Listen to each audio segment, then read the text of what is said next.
Hello, friends, and welcome back to r/ProRevenge.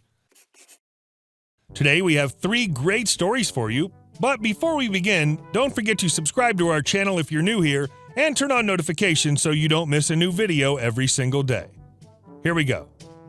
The $250,000 pen. One of my best friends, Alex, was a staffer in a state legislative office. His boss was head of a key Senate budget committee. So there were always people coming to solicit her support for a particular project or grant or whatever. Someone representing an arts program was looking for a $250,000 grant in waiting. I'll call her Lobby Ann. She comes up to the reception desk and asks for a pen. The senator keeps giveaway pens with her name on them, reasonably nice ones. So Alex reaches over to the can where the pens are. Lobby Ann says something along the lines of, "Well then, the senator will know that I showed up without a pen." So what? She looks across the desk.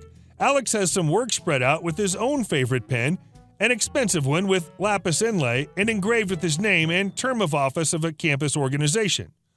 Lobby Ann reaches over, snatches it up, and drops it in her purse. Alex, who is a very polite person, is completely gobsmacked and tells Lobby Ann that's his personal pen and not up for grabs. Lobby Ann gives him a contemptuous look and refuses very rudely.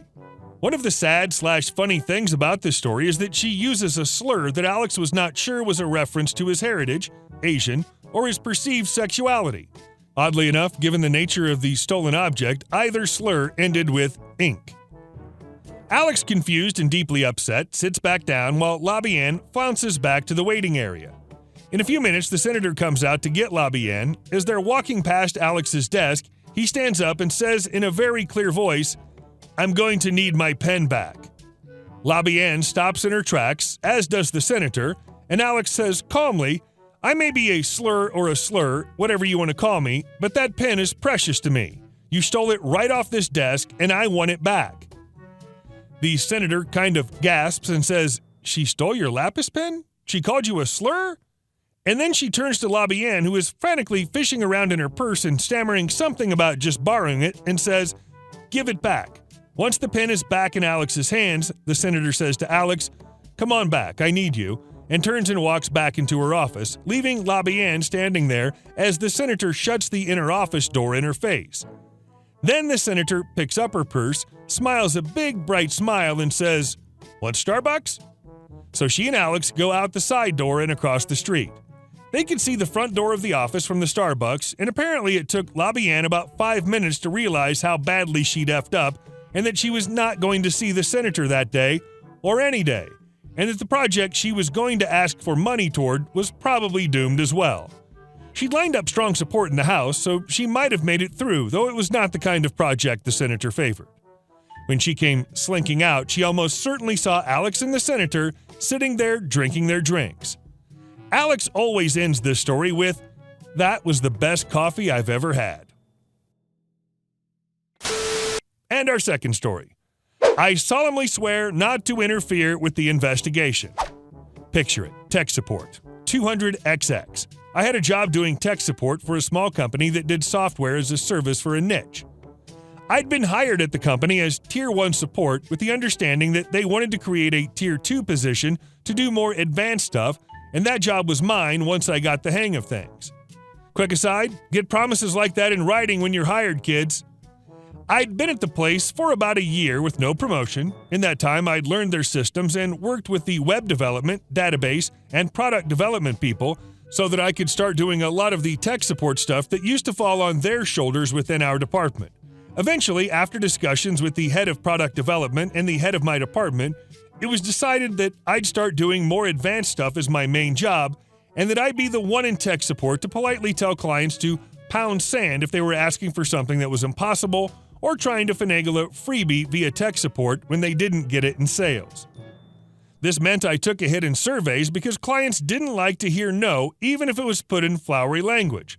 But my boss knew the score and told me it wasn't a problem. Cut to the call. A client calls in saying that a critical piece of client data has been deleted from their system. It just so happens that our software gave us the ability to see who did what in the software, so I did a quick check and discovered that the person who called me had been deleting records that day, something we advised them not to do, and ended up deleting a big chunk of information that they needed. They then called and blamed it on the software. I gave them the usual spiel about a fee for restoring information. They went ballistic, saying they shouldn't have to pay a fee when our software was at fault. I pointed out the record we had that showed they'd done it and that we recommend against deleting records to avoid just this scenario. And they hung up in a tizzy. I figured I might get a question from my boss about it, but everything I'd done was by the book, and boss hadn't had a problem with that before. Then I got called into the meeting. The company owner liked to have a personal relationship with all his clients. He got to shoot the breeze with them and be the good guy, which meant clients had his personal cell phone number and they could call and get him to override anything his employees said. The practical upshot was a lot of time was wasted catering to last-minute changes, freebies, or trying to do the impossible because he wanted to be a people pleaser. Well, I get called into a meeting with the owner and the product development people, the database people, and my boss.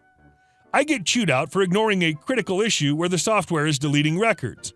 I can't get a word in edgewise because he's reaming me for not caring about the customers and being rude. It's pretty clear he got one side of the story from the client calling him, and he's not interested in hearing my version. He then tells the product development and database people that they need to put everyone on this problem immediately, that this is a terrible bug that could cause big issues. He then looks at me and tells me that I'm not to interfere with the investigation in any way because he wants people who are good with the clients on this one. He cited my lower satisfaction numbers, and from my boss's silence, they seemed more than happy to throw me under the bus. I could have told him the only bug in the system was PEBCAC, but I figured if he was going to be a jerk and my boss wasn't going to step in, then I was going to do exactly what he said. So people were pulled off their work to find this bug. What resulted was a couple of weeks of the owner breathing fire at people to track it down. This resulted in a bunch of money being wasted both in labor hours trying to track down a non-existent bug, and all the money wasted because they weren't working on updates to the software or things for new clients. Occasionally, someone would stop by my desk and ask if I had any insight. I think the crap-eating grin I had when they were discussing the bug was a tip-off I knew something, but I politely told them I was following the owner's orders and not interfering since I wasn't good with the clients. At the end of those couple of weeks, another meeting was called with the owner, the various teams, and they were unable to find anything. At this point, I raised my hand and told them I might have something. The owner looked PO'd, but I pulled out the log I'd found that clearly showed the user going in and deleting the information, which was something that wasn't there when they went to look because the user can turn off logging and delete records on their end, and the crap weasel I talked to on the phone had done just that when they realized they were at fault. They didn't delete the record I'd saved, though. The owner got angry all over again and asked why I hadn't said anything. The real answer was I was over the job at that point and had a side gig that was very quickly going to become my main gig, which resulted in a lot of fun little moments of malicious compliance. But in this case, I simply smiled and said I was following his orders not to talk with the client or the people investigating this terrible bug. And our last story. Trash your own manager and department? You get to do a presentation. Chuck was an engineer with a planning and support department for a portion of his company's infrastructure that impacted virtually every other part of the company. Unfortunately, Chuck was a real a-hole. During less than a year with the company, he had thoroughly trashed everyone in his department to anyone who would listen. He talked about their incompetence, their screw-ups, which were generally minor, and most importantly, their failure to properly support the very mission-critical infrastructure they were responsible for. Every hiccup that occurred, however minor, was used as ammunition. What Chuck told everyone who would listen eventually made it up to managers and directors throughout the company. That wasn't enough, though. Chuck made the mistake of trashing his own director, who was also his manager. Over the next few months, there was no one even remotely involved with his department who didn't know what Chuck was doing, including that manager. Chuck's manager and director was Tim, a pretty crappy manager by most measures. He paid about 40% less than the industry average and had a staff of B and C players because of it, but he nevertheless expected absolute dedication from that staff. If he could have had them wash his car and pick up his dry cleaning, those things would have been added to their job descriptions. Tim was also pretty poor when it came to understanding what his own staff did and routinely made things up about their work while talking to other people. Everyone involved knew he was full of crap because what he said made no sense at all. Most rolled their eyes, but people also knew that Tim was a force to be reckoned with. Despite his shortcomings as a manager, the one place Tim excelled was corporate politics. He was able to consistently come through failures without a scratch when those failures would have sidelined anyone else. Tim would deftly play opponents off one another, then stand back and watch the fireworks. He'd been at it for years and seemed to have a Teflon coating. Crap that stuck to everyone around him would slide right off. Tim, of course, knew exactly what Chuck had been saying. Eventually, Chuck's trashing of his own department became so severe and their reputation so tarnished that a large directors meeting was called to discuss the situation. The other department directors were out for blood. Enter Tim's ProRevenge. Tim tasked Chuck, the very person responsible for the company gossip that resulted in the high-level meeting, with the job of putting together, then presenting a formal defense against his own gossip. Chuck had to spend the next couple of weeks creating a formal presentation and repeatedly submitting it to Tim for approval. The meeting rolled around and Chuck was forced to stand up in front of a large group of company directors and managers and formally defend his own manager and department. Everyone at the meeting knew they were only there because of what Chuck had been saying, and they sat back and watched him tear himself apart and prove the things that he himself had been telling everyone were flat-out lies.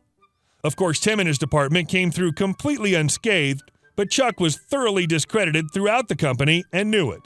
He left that company for another within 6 months of that meeting and was last heard bad-mouthing everyone involved with his new company. Hey guys, thank you all for watching the video. I'll see you in the next one.